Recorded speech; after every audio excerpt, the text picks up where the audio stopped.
I'm Danielle Matias with the Feel Better Therapy Clinic, and I wanted to do a short video about how to find a good therapist. There's a lot of information out there, but I had a few tips of my own that I wanted to share.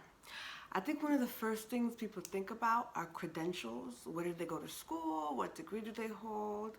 How much experience do they have? And I think that is really important, but I think it's a small part of a larger piece. One of the key things that I think you have to go by are their track record.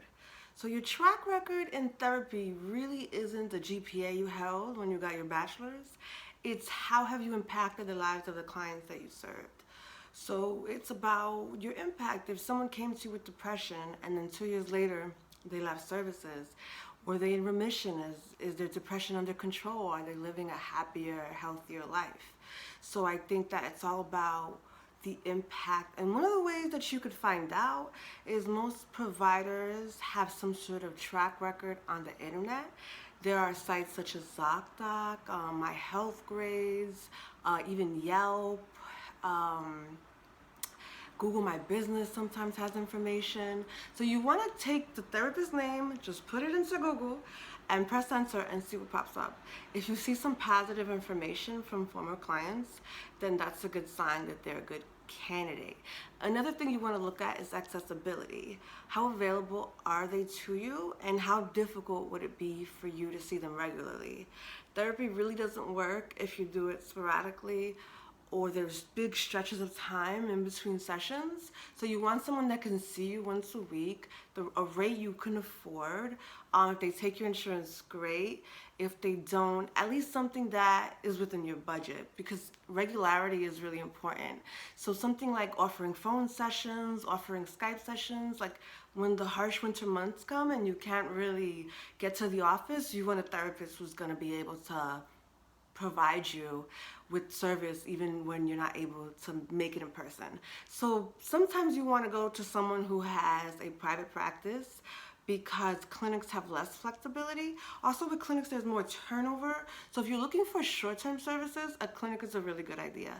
But if you're looking for long-term services, try to go private, or when you're doing intake at the clinic, ask for a therapist who's been there for a while, someone that you kind of feel is not going to be leaving soon.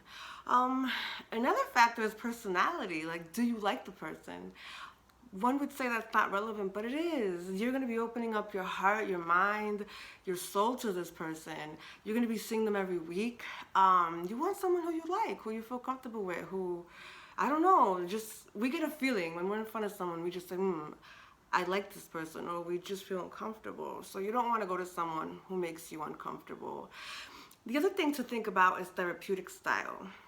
So therapeutic style is basically what model they use or models they use. For someone who doesn't have a psychology background, it might be difficult to navigate. So one of the things I would recommend is to ask yourself questions. Are they focusing during the consultation on what's happening here and now? Are they asking questions about the past?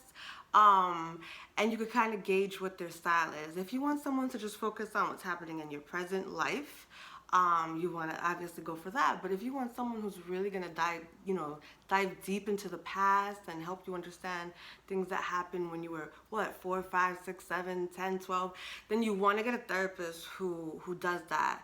Everyone's a little different in that regard. You might want to ask yourself questions like, did they connect things? So if you started the session talking about your fear of failure, and then 40 minutes later you talk about not going to the job interview, do they bring that up? Or do they just have like this blank expression? You want someone who's kind of like being analytical and paying attention and making you think outside the box, making you learn. When you leave therapy, you should leave feeling something. It could be relief, it could be intrigue, it could be enlightenment, like, oh my God, I can't believe I learned that about myself. Or, you have to leave with something. So you want to make sure that they provide that. The last thing I would say is, how do they treat you? Do they give you a big smile when they see you? Do they make you feel cared for? Are they positive? Do they feel like they're your cheerleader and ally? I think it's important. I think you don't want a therapist who's cold or mean. Not that there's a lot of them out there, but there are some. So, lastly, the one rule of thumb I tell people, when you're looking for a therapist and you want a really good therapist, do not just take the first person you have a session with. Most therapists offer a free consultation. Sometimes they'll give you an in-person free consultation, or sometimes it'll be a 15-minute consultation on the phone. So do 3 or 4 of those. Definitely don't sell yourself short. Get to know a few people and then pick the person that you feel is best for you. If you're very choosy and very picky, you won't regret it, because the person that you pick will be able to help you reach all your goals. I hope you enjoyed this video.